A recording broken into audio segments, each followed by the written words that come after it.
This time on Between the Wheels. 1978 Ford Ranger, diesel swapped Cummings. That wine is nice. Well, you haven't heard nothing yet? Originally, it was supposed to just stay stock. Things kind of snowballed out of control. That really spools up, eh? This is not just your regular swap. You've done a lot more. You've actually changed the whole chassis and whatnot. Bought it new in 1970. Those were the best days of our lives, I think. 17 years old when I bought that car. Ran on the street. I went there, made noise, and went home. Yeah, that's what it feels like in a 9-second car. I got it up on jack stands and I cried. Most people would look at it and say, it's a basket case, you can't fix that. I mean, we didn't have any safety checks and none of this bullshit now. I mean, everybody just drove a car, you know? At 40 miles an hour, if you're gonna crash in this thing, you're friggin' dead. I spent probably 16-hour days. I would end up sleeping in the body shop in a car. It's gonna be a lot of work, and she said, who cares? It wasn't that we had money falling out of our pockets. We made the car happen because of the desire to restore the car.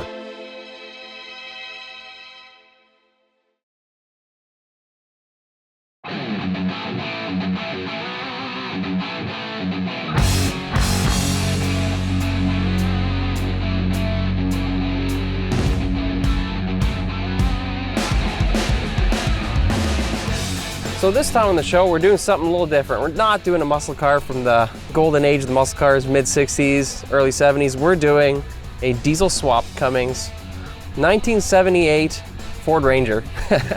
Mike, how you doing, man? Good. Good to see you. This is not just your regular swap. You've done a lot more. You've actually changed the whole chassis and whatnot. Yeah. And we're gonna talk about that, but maybe talk about the truck itself. What exactly am I looking at here? Yeah, this is a 1978 F-250 Ranger. Ranger was actually just a trim level package before Ford came out with the Ford Ranger trucks. It started life as a two-wheel drive, an old farm truck that was sitting in a field when I found it. I put a post on Marketplace saying I was looking for one, and the guy approached me with this truck. So I picked it up. It originally was supposed to just stay stock, fix up what it needed, and use it as a tow truck for my Gremlin. Things kind of snowballed out of control. Yeah, when does that happen? That's pretty rare, right? People go crazy. Like, you didn't do a lot to the body to make it look brand new or anything. You kind of kept it looking old school. No, I fixed what needed to be fixed rust-wise and tried to keep as much of the original paint as I could. The roof was completely rotted out, so I had to completely replace the roof. And the two front floor pans and cab mounts were replaced, one cab corner. But I tried to do my best to not make it look over the top new and restored.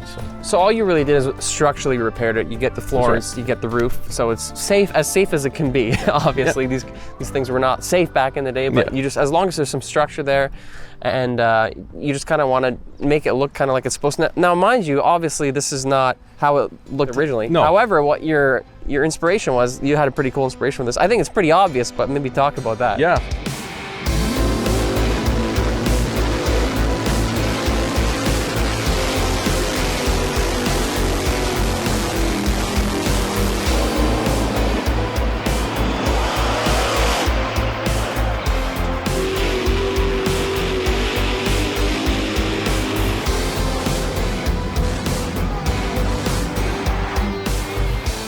So as a kid, like any other kid who's into cars and trucks, you're gonna love monster trucks. Yeah. And I was always a big fan of the original Bigfoot monster truck.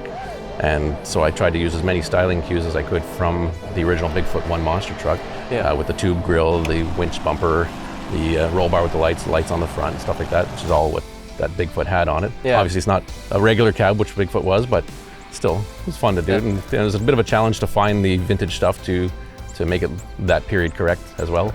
That's pretty cool. When I first saw this, I went like, wow, like my inner child came out because I saw this. I'm like, it's so cool, you know? Just being a kid growing up, I loved monster trucks as well. Mind you, I kind of watched during the Gravedigger and Dennis Anderson years, more in the 90s. But everybody knew Bigfoot, you know, it was still everywhere at that time. So that's pretty cool.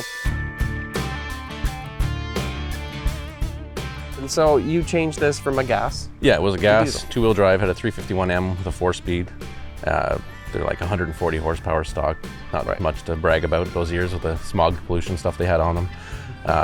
But what happened was I actually broke the transmission trying to get it out of some ice when it was frozen and that kind of set things in motion. I was either fix that, but the truck also needed everything else, the chassis and everything had been sitting since the early 80s. Okay. So either restore that entire chassis or upgrade it to something more modern. And I'd come across a few groups on Facebook that guys were doing this type of build, and I got some good information from a few good builders and started looking on Marketplace and slowly gathered all the parts. And once I had all the parts, I started the work. You talk about getting all the different parts and doing the swap and whatnot, and we're going to talk about the engine soon, but first, before we do that, we're going to talk about what you did with the chassis. So that chassis came out of a 2008 F250 that was originally a diesel truck as well. It was a crew cab short bed, which is only a 1-inch difference wheelbase from the super cab long bed. So it was very good as a starting point. So yeah, it wasn't a direct fit though, so I had to make all the cab mounts, which I grafted on from the frame of the 78. I grafted onto the 2008 frame. The bed was very close to bolting on. I had to do some fine tuning there, but it was really pretty straightforward. Then I prepped all the chassis, got it all painted, bought the donor for the engine and transmission and had that put onto the chassis. And then over one weekend at my buddy's place, we put the body on the frame and had it all one big unit. So it was all together. Wow. Now you mentioned off camera, we were talking, the frame itself, actually it goes down. So it's straight and then goes down. You had to modify it. Yeah, so when did you do that? In 2008, they changed the front frames, front frame horns to drop down to accommodate the large rad for the 6.4 turbo diesel and the Power Stroke turbo diesel. And so I had to get creative in a way to support the bumper and the front rad support. And so I had a friend of mine make me some large frame rails that I attached to the drop-down section of the frame and welded them on, and then bolted the bumper up and made mounts for the rad support. Okay. It turned out pretty good. So the back was pretty easy to do because it pretty much everything was pretty straightforward. Almost bolted on with some modifications. Here you had to do a little more, but other than that, did you run into other challenges in order to make this thing fit on here basically? Because that's a pretty big job to do. It wasn't too bad. Adding the bumper and stuff wasn't too bad. Putting the body on, there's a lot of little things like the steering shaft had to be modified and made, the fuel filler neck. It's 4-wheel disc brakes, so the original brake booster and master wouldn't work, so I had to update that to a Super Duty. But no, the other really is pretty straightforward if you do enough research and are creative enough to make your own stuff. But it's no, it was pretty simple actually for considering what it is. So let's talk about what upgrades you did on, because you mentioned the 4-disc brakes. Obviously back in the day they didn't have that. No. So sometimes you had 2 discs in the front. So what did it originally have? Originally was disc brake in the front, drum brake in the rear, and power vacuum brakes. So I did keep it power vacuum just for simplicity. But yeah, it's got 2 piston calipers front and rear, so it brakes really well. Obviously you need it, and what do you got in here for tires? Because these are huge. These are Kumho 37-inch Kumho mud terrains. Surprisingly not that loud for how aggressive they are. The stock height on the suspension, except for a 2-inch leveling kit in the front. Really? I need a little more clearance on the front fender, so there's a 2-inch leveling kit on the front. Okay, nice. What do you have in terms of suspension anyways? What's your setup? It's pretty well stock. I have rough country dual steering stabilizers and an adjustable track bar, and other than that, it's all Ford.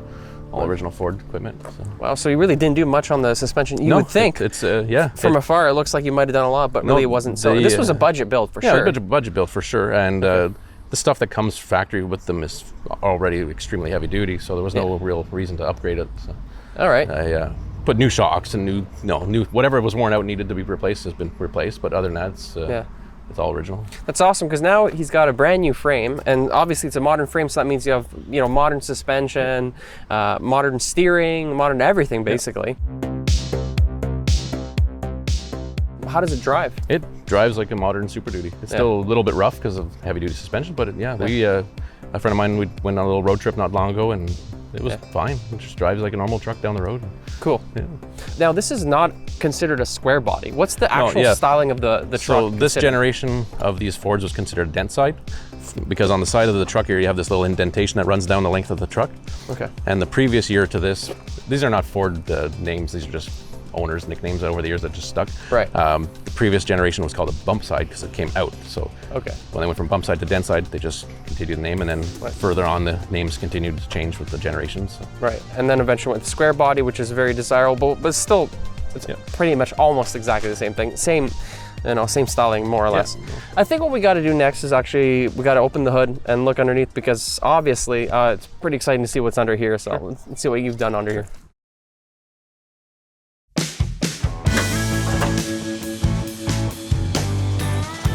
This is a 94 12-valve Cummins that was popular in the Dodge trucks from the second generation. So they had that. This is considered a P pump, which is one of the most desired pumps because it can be easily modified and is very fuel efficient and nearly bulletproof. So I lucked out and I bought an entire truck for a couple grand and sold almost the entire truck in parts to cover the cost of the engine. Wow. So when talking about a budget build, that's one way of doing it. You buy a complete donor and take what you need and sell the rest to get your money back. So I ended up with an engine for a few $100 that ran great. It needed a few things to repair, no big deal. I added a new turbo. The turbo was worn out on the other one, and just a stock 12-valve Cummins turbo. There's nothing special about it, really. I will be upgrading that because now that I've upgraded the injectors and a few things, it is kind of overpowering the turbo's abilities. So I'm going to go upgrade to the next generation stock turbo, which is on the 24-valve Cummins. Perfect. And that should just kind of even it out. Adjusted a few things in the pump because it's very easy. Like for $30, you can raise these things almost 100 horsepower. Wow. So added a few little things to that just to wake it up. So what did you do to wake it up? It's it's pretty straightforward. On the back, there's the fuel control valve. You just have to do a quick little modification to it so that it's getting all the fuel instead of the restricted fuel settings that come from the factory. And raise the fuel pressure a little bit, and I increase the boost. And I did recently add a set of brand new Ducky Performance injectors. Nice. And yeah, it runs really good. Has enough power for anything I need to do with it, because stock they're only about 160 horsepower this generation. This next one's 180, and then they went up to 215, all mostly in cam profiles and the pump adjustments. I have a spare engine that I'm going to rebuild at some point, and it's a 180 horsepower that I'll do the same modifications to it and probably get it up to like 400 horsepower. Okay. I would assume this one's probably sitting 250 to 300 horsepower right now with the stuff that I've done to it. And that's good, and obviously your torque will be pretty high too, being a diesel. There's lots of torque, and I have a 6-speed transmission, 6-speed manual behind it, and it's got great gear ratios for adding power using the big tires and stuff. So what transmission did you drop in? That's an NV5600, which was the 6-speed that was available in 2001 to 2004, I believe, with all of the accessories, all the parts, everything out of the donor truck. So I made sure I had everything I needed. I did replace some of the stuff that came with it just to have new, like clutch and pressure plate and flywheel and stuff like that. That stuff you would replace anyways when you're doing a new build. Might as well. Yeah, and it's such a big, bulky transmission, you really don't want to have to take it out again if you don't have to. So replace what's needed at the time to do it. So you got a 6-speed in here, you got a diesel, and then what's your gearing in the back, and what's your rear end that you have? That's a Sterling 10.25 rear end, which was Ford's later replacement for the Dana 60 rear ends. 373 ratio. It is a limited slip, and I'm running a 37-inch tire on it. So this thing cruises along at 110 on like 1800 RPM. Oh, really? Yeah. Wow. So what's your fuel efficiency? Because usually big tires and everything, it's kind of a bad thing. But I haven't officially measured it, but it probably 15 liters to 100. Or even better than that. Nice. It's really good considering. Considering what it is, that's pretty cool. So you were able to get better fuel efficiency, and it still looks like a freaking monster truck, which is awesome. So and I've added air conditioning to it. I've added a complete new HVAC system to it. So I got a high efficiency heater, high efficiency air conditioning. So it's great. You can drive on the hot days with the AC on, the cold nights with the heat on. Well, you can go cruising with this thing, and you'll never get stuck. It's freaking impossible. no, it's I dare you. You can drive over pretty much anything you want. You know, it's funny. You've done a lot of work here, but it's a really simple build, all things considering. What you have here, it's just a simple idea, but you'd have to know what works together, and you've kind of done a good assembly of everything. The next thing I'm dying to check out is how the actual truck performs. So I think we got to take it on the road and see how it does, because this is a really cool setup you got here. Now, personally, I'm a huge fan of diesel swaps because I have one myself. So I have an 88 Cherokee with a 94 Isuzu 3.9 liter. Nice. So I really appreciate these type of builds. So I got to check this out. We got to take it on the road and see how it does. Let's go for a ride.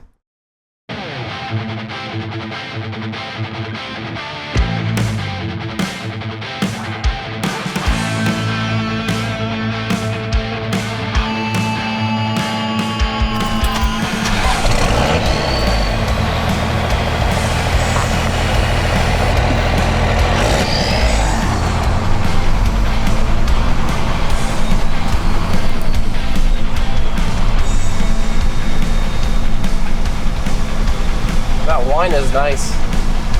Well, you haven't heard nothing yet?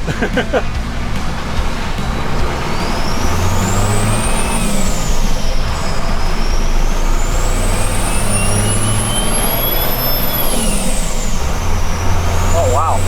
That really spools up, Holy crap. It's not bad. It's fun in town and stuff, but when you're on a long road or a big hill, it kind of gets deafening and ear piercing. You weren't kidding. Oh, that really spools up. That's it's cool though. Sounds awesome. The AC blast in here. Yeah. man, this thing's super cool. Yeah, and like I said, drives like any truck. Yeah. A little loud, but other than that. I love the height though. You're just towering over everybody. See over everybody's great, and you want to see something that's up ahead that's happening. Yeah. I think this should be like standard height for a truck. Super cool.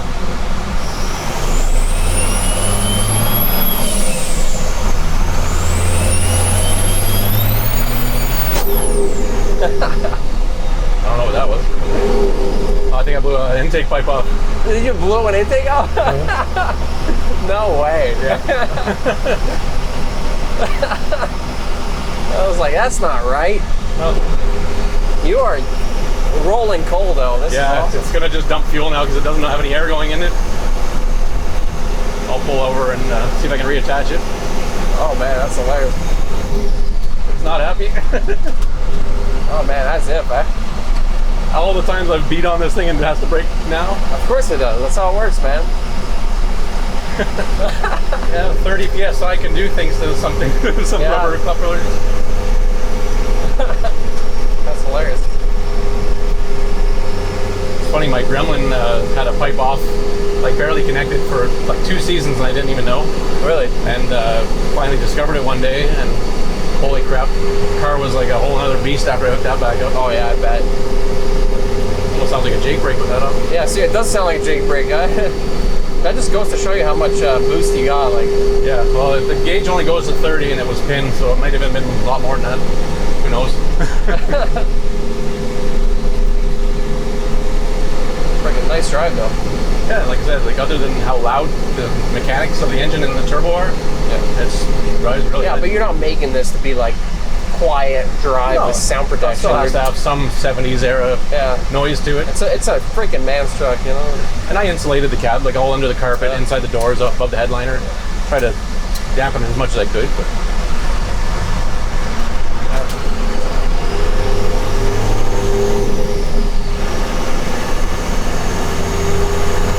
oh yeah, we're just. What's that? I should charge all these people for the mosquito fumigation. Yeah. I love that. I'll pull in the cemetery here and see if I can revive this thing. Irony there. Or just leave it and walk away. Littlest hobo sound at the end of the video. Littlest hobo, yeah. Let's go see what you did. See what I broke. For fun, I'll bring your GoPro. Sure. Let's see what he did. The reality of owning an old vehicle. If it doesn't break down once, it's not an old vehicle. Blew that pipe off right there. Oh, you just, okay, so it was an intake. Yeah. Yeah. Oh, a bit of oil in there. That's not a problem. No. There we go. There's another one. That guy didn't blow off his intake. There we go. Whew. All right, let's go back on the road, eh? Sounds better. Never-ending project. You always have one more thing to do. Yeah.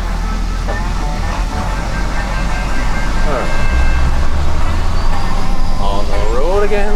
On the road again. The truck is named Willie after Willie Nelson. Oh, really? Ah, that's better.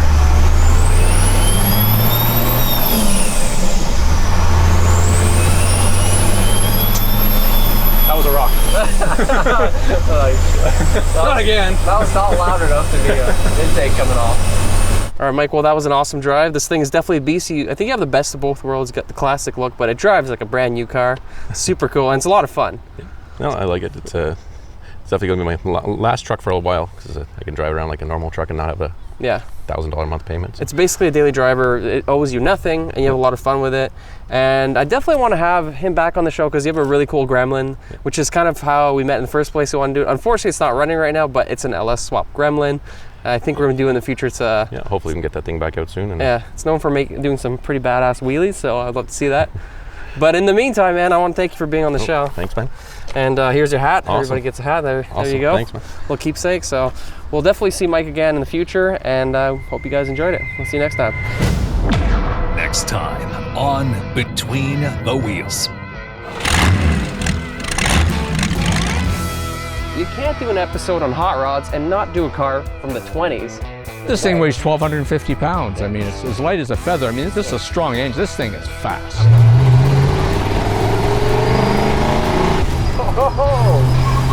But this you have to drive. You have to hang on and you have to drive it.